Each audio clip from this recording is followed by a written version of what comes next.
Começa agora, Me Pega no Colo. Me pega no colo.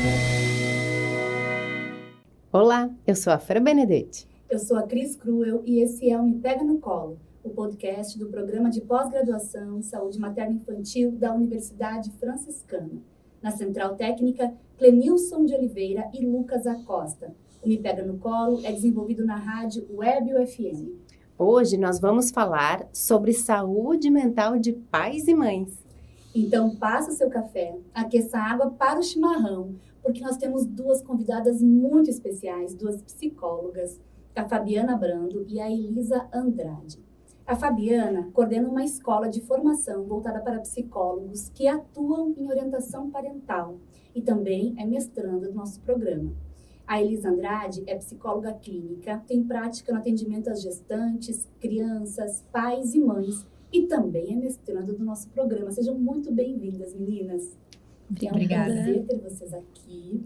Uma vinda do Rio de Janeiro, a Fabi, uma vinda de Minas Gerais. Estamos sentindo aqui a água de coco, o cafezinho com pão de queijo, está perfumando o nosso ambiente. É muito bom tê-las aqui, gurias. E o assunto de hoje é a saúde mental de pais e mães, certo? A pesquisa da Fabi, da dissertação de mestrado, tem como enfoque o adoecimento de pais e mães. Fabi, na sua pesquisa, o que ela tem revelado sobre os adoecimentos mais frequentes em adultos que são pais e mães? Nessa pesquisa, eu entrevisto psicólogos que atendem pais e mães na clínica.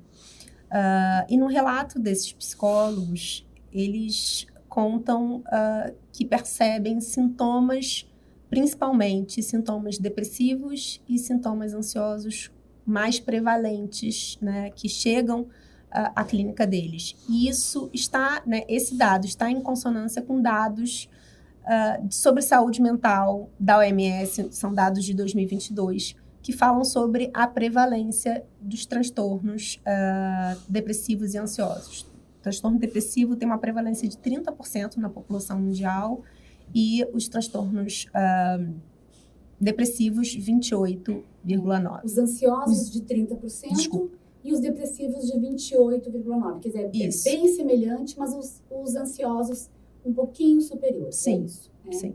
E esses mesmos psicólogos e mesmo a literatura tem te mostrado de que maneira a manifestação da ansiedade como sintoma ou como transtorno afeta esses adultos na sua saúde e também no exercício da parentalidade? Sim. Esses adultos, né, que são afetados por transtornos mentais, são afetados também na sua função parental. E são afetados na sua capacidade de atender de forma responsiva esse bebê ou essa criança, né? E o que é essa relação responsiva? É atender às necessidades, é estar atento às necessidades daquela criança. O excesso de sintomas ansiosos faz com que esses pais tenham mais medos em relação ao desenvolvimento infantil, que sejam mais preocupados em relação a essa criança e, de alguma forma, ficam mais insensíveis às características daquela criança e é um processo natural de desenvolvimento. Uhum. Possivelmente porque estão profundamente sensibilizados com seus próprios sintomas, a sua própria ansiedade e com pouca disponibilidade afetiva de encontro, de olhar e de percepção do que está acontecendo com a criança. Cris, deixa eu só fazer um parênteses antes, porque vocês falam de parentalidade e a gente está falando aqui de pais e mães, né? Quem tem casa pode ser que... Não porque a parentada toda vai fazer parte? Essa palavra parentalidade do português, ela remete a parentes, né? Mas, na verdade, ela se refere à maternidade e à paternidade. Então, quando a gente não quer falar exclusivamente de mães e de maternidade, ou exclusivamente de pais e paternidade, a gente fala parentalidade para falar de todo esse grupo aí de pessoas que assumem funções parentais. Não os parentes, não é tio, tia, não, né? Primo, prima, não. Mas pessoas que assumem funções parentais. Bem lembrado, Fran? Ótimo. Então, já aproveitando, né, que a Fabi nos colocou vários sinais e sintomas, eu queria ouvir um pouco da Elisa, assim, que tu tem percebido, assim, de outros efeitos, né, que podem aparecer, né, quando a gente fala do que tu observa na prática clínica? Eu observo na prática clínica que muitas vezes a maternidade, a experiência da maternidade, ela vai inaugurar essa manifestação da ansiedade. E com isso, essa mãe ou esse pai, né, vão ter a oportunidade de fazer uma revisão aí da sua própria história, do seu histórico familiar, das relações com os seus cuidadores primordiais, e muitas vezes vão identificando que já haviam características, já haviam manifestações de ansiedade presentes ali naquele contexto, mas a experiência da maternidade, da parentalidade, ela pode intensificar. Elisa, sabe o que me ocorreu agora? É que a gente sempre pensa na ansiedade ou nos transtornos ansiosos como uma manifestação de adoecimento com efeitos negativos. E tu traz aqui para nós uma perspectiva diferente, que é, bom, os efeitos imediatos não são tão bons, podem haver prejuízos aí que a gente precisa levar em consideração, mas também é uma oportunidade de revisão, de alguma lacuna do cuidado, de uma revisão da sua própria identidade, até de uma aproximação com uma figura parental que está um pouco mais distante. Então, o surgimento de um sintoma um pouco mais ansioso, ele pode ser agregador de uma família, por exemplo, né? Então, efeitos que, imediatamente, a gente percebe os efeitos negativos.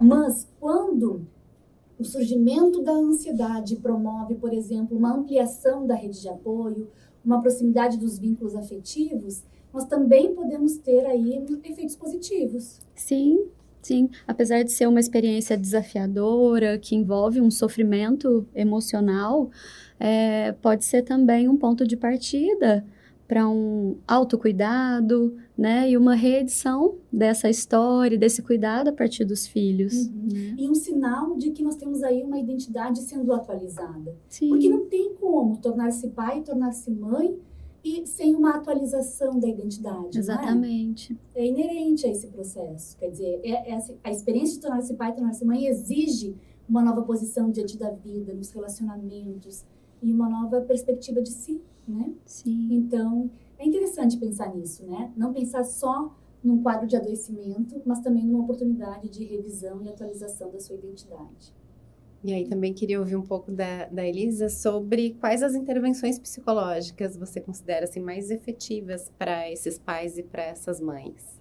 No espaço da psicoterapia, eu observo que os pais e as mães têm ali também a oportunidade de se ouvir, né, de se permitir sentir, terem a validação, o acolhimento sobre essa vulnerabilidade, as inseguranças, e essas manifestações da ansiedade, o quanto gera também inseguranças, medos. Então, é muito importante que eles tenham esse ambiente seguro e um profissional qualificado que faça essa escuta cuidadosa desses fenômenos que acontecem nesse contexto da parentalidade, para que eles se fortaleçam, né, se apropriem dessa função do cuidado, e que também se desenvolvam junto. E te ouvindo falar assim, pensei, tem alguma outra estratégia que para aquelas famílias que não têm condições de chegar até um profissional mais especializado? Bom, essa é uma questão que a gente precisa mesmo pensar, discutir, né? Porque é uma questão de saúde pública, né? Essa garantia do cuidado da saúde mental. E estamos nessa busca, né? Mas existem dispositivos da rede de saúde que oferecem, né, atendimento psicológico e multiprofissional, né, para quem não tem a condição, por exemplo, de acessar um psicólogo, né? O acolhimento psicológico, ele é comum na prática profissional, né, dos profissionais da saúde em geral. Todos deveriam estar habilitados para fazer um acolhimento, ter uma receptividade quanto às demandas psicológicas. Agora, os quadros de adoecimento mais severo, eles exigem uma intervenção de um especialista, né? Daí uma equipe da área da saúde mental mais específica. Mas sim, acho que a gente tem, Fran, um grande desafio pela frente, que é que esses profissionais que são, né, da rede mais ampla de cuidado se sintam capazes, em condições e habilitados para fazer esse acolhimento inicial, promover grupos, promover encontros. A gente sabe que essa formação, constituição de redes é importante. Eu até vou aproveitar e perguntar para a Fabi, né, Fabi? Conta para nós, assim, como que você acha que os profissionais da saúde podem se capacitar para esse olhar? Ao que eles devem estar atentos? Sim, para que a gente tenha essa oportunidade de ganhos a partir do sofrimento, a gente precisa encontrar profissionais preparados, né? E para isso, primeiro a gente entender que isso é uma realidade, para que a gente consiga também ajudar esses profissionais a se prepararem para esses atendimentos. Quer dizer, reconhecer que pais e mães sofrem e adoecem. E não romantizar a cena da familiar e da parentalidade como, tá sempre tudo bem, estão sempre felizes, estão realizando sonhos. Não é bem assim. Não romantizar e não julgar. Porque ou a gente romantiza aquele conhecimento instintivo, ou a amamentação, enfim, ou a gente julga. Como o comportamento de um pai ansioso, extremamente preocupado, é um pai que mima a criança. Né? Então, a gente precisa partir do princípio de que existe um sofrimento de fato ali, né? E os profissionais precisam estar preparados, aqueles que atendem, não necessariamente psicólogos, mas os que atendem uma gestante, os que atendem adultos e que são pais e mães. Esse é um conhecimento, né? O conhecimento de parentalidade é um conhecimento, é um nicho de conhecimento amplo. Nem sempre, por exemplo, os psicólogos conseguem se preparar para esse tipo de atendimento na própria formação superior. Não é um conhecimento ainda em que as universidades se dedicam na formação superior. Então, entender que existe, sim, um campo, né, de conhecimento específico e que te prepara para o atendimento, para esse olhar diferenciado, para essa escuta técnica, para entender que existem dores e sofrimentos específicos daquela função, né, daquele processo de adaptação de identidade, enfim. Então, é muito importante que esses profissionais se preparem para o atendimento. E aí eu escuto tipo de profissionais, eu não preciso estudar parentalidade porque eu atendo na clínica individual adulta. Sim, mas você atende adultos que provavelmente são pais e mães e que vão trazer questões ali para o setting terapêutico. E o que acontece geralmente é um olhar mais julgador e não um olhar acolhedor. O acolhimento é importantíssimo, talvez seja a primeira grande intervenção do profissional de psicologia ali diante daquele fenômeno do sofrimento, e conhecer a fundo as manifestações dos transtornos na função parental te prepara também para, inclusive, direcionar essa pessoa para um tratamento específico, talvez um tratamento com psiquiatra, quando for necessário, né, um tratamento com outros profissionais. Então, diagnosticar é muito importante para conseguir intervir de uma forma efetiva. Gurias, eu também queria ouvir de vocês, assim, porque a gente está falando com pais e mães, né, e que talvez nem se deem conta que estão com ansiedade, ou com depressão, ou estão se sentindo, né, diferentes, mas não sabem nem identificar. Qual é o primeiro caminho, assim, qual é o passo para quem está em casa, ou para aquele mesmo que, eu acho que posso ter um pouco de ansiedade, sim. Quando é que ele vai procurar ajuda? Por onde ele começa? Eu acho que tentar entender qual o nível de sofrimento ali diante daquela função. Uma das maiores características do transtorno na função parental é o excesso de medos e preocupações em relação ao desenvolvimento infantil. Só que isso pode acontecer, né, numa graduação natural e normal ou numa graduação em que gera sofrimento. Então, a gente tem que entender a intensidade, a constância que isso acontece ao longo do desenvolvimento da criança. A intensidade e o quão incapacitante também é, né? De repente, está se percebendo que está impedindo que a criança se realize em algumas atividades, né? Ou permite que a criança vá, mas sente-se extremamente insegura. Por isso que é tão importante uma parceria com profissionais como pediatras que fazem a puericultura e como ginecologistas e obstetras. Esses são os profissionais que estão ali acompanhando com alguma regularidade, e muitas vezes são esses profissionais que identificam que algo ali está excessivo, que algo não vai bem, né? Então tem essa questão, né, Fabi, da intensidade, dos sintomas, da frequência com que eles aparecem, do quão incapacitantes eles são, e mesmo assim tem pessoas que não se estranham. E às vezes é preciso que outro estranhe, sabe? Às vezes um companheiro, uma companheira, não é mesmo? Ou um profissional. E eu penso que para além desse contexto da saúde, esse olhar no ambiente da educação também, né? A escola muitas vezes vai compreendendo isso a partir da experiência da criança na escola, nos contatos que tem com a família, né? Então, eu penso que a escola é um espaço potencial para o cuidado desses pais também, oferecer grupos, né? E também a presença do psicólogo na escola. Acredito que seja muito importante para o cuidado dessas famílias. E também esses pais entenderem que existe um espaço de escuta especializado. Nem todos os pais sabem que existe um profissional específico que vai atender a parentalidade. Então, o que acontece muitas vezes, inclusive os profissionais, pediatras, é indicar esta criança para a psicoterapia infantil. E muitas vezes o sofrimento desses pais não são... né? O sofrimento não é trabalhado na psicoterapia da criança. Isso. Nós temos aí todo um processo de ampliação das competências de psicólogos infantis, para que incluam consultas terapêuticas com mais frequência nos atendimentos das crianças, e também habilidades que psicólogos em geral precisam desenvolver. Em muitos casos, a gente sabe que essa é uma realidade. As crianças não precisam de atendimento psicoterápico, né? Um acompanhamento aos pais já seria suficiente.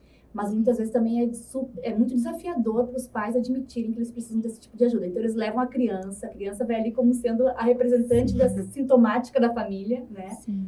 Enfim, é como conseguem chegar. Para nós é importante que cheguem, não é, gurias? Sem dúvida.